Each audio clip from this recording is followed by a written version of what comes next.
Mamma, आजी कधी शुद्धीवर येणार आहे ग? मला खूप काळजी वाटते तिची. काळजी नको करू बाळा, देवावर विश्वास आहे ना तुझा, सगळं ठीक होईल.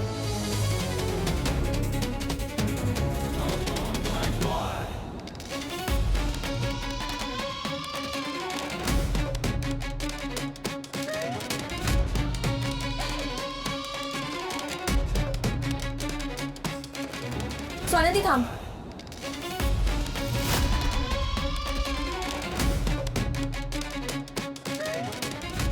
कशाला आलीयस तू इथे? तुझ्यामुळे आजी जिण्यावरून पडली. तिला जर काही झालं ना स्वानंदी, तुम्ही तुला सोडणार नाहीये. शांत हो, हॉस्पिटल आहे. मला माहिती आहे हॉस्पिटल आहे, पण हिच्यामुळेच आजी इथे आली आहे ना. स्वानंदी, माझ्या आजीला जर काही झालं ना तर आय स्वेअर मी तुला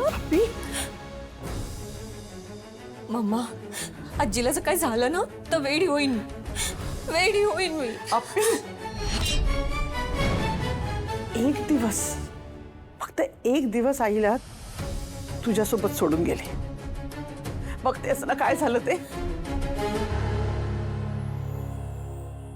सुष्मिता, जरा फोन बाजूला ठेव ग.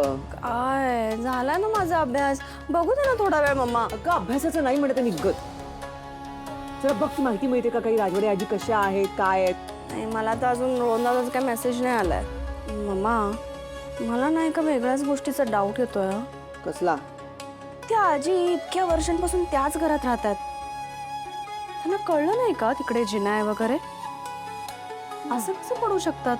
म्हाताऱ्या आहेत बिचाऱ्या, वय झालंय त्यांचं. चक्कर येते कधी कधी, तोल जातो. पडायला होतं, काय करणार. तसं नाही ग, त्यांना कसं माहित होतं की तिथेच पडणार आहेत त्या? म्हणजे काय ठरवून वगैरे त्या टोकालाच चक्कर आली का त्यांना? नाही ना. म्हणजे आजारी असून त्यांना असं वाऱ्यावर कसं सोडलं? जास्त लक्ष देतील ना घरचे त्यांच्यावर. मग म्हणजे त्या आदिराच्या मॉमनी काहीतरी केलं असेल.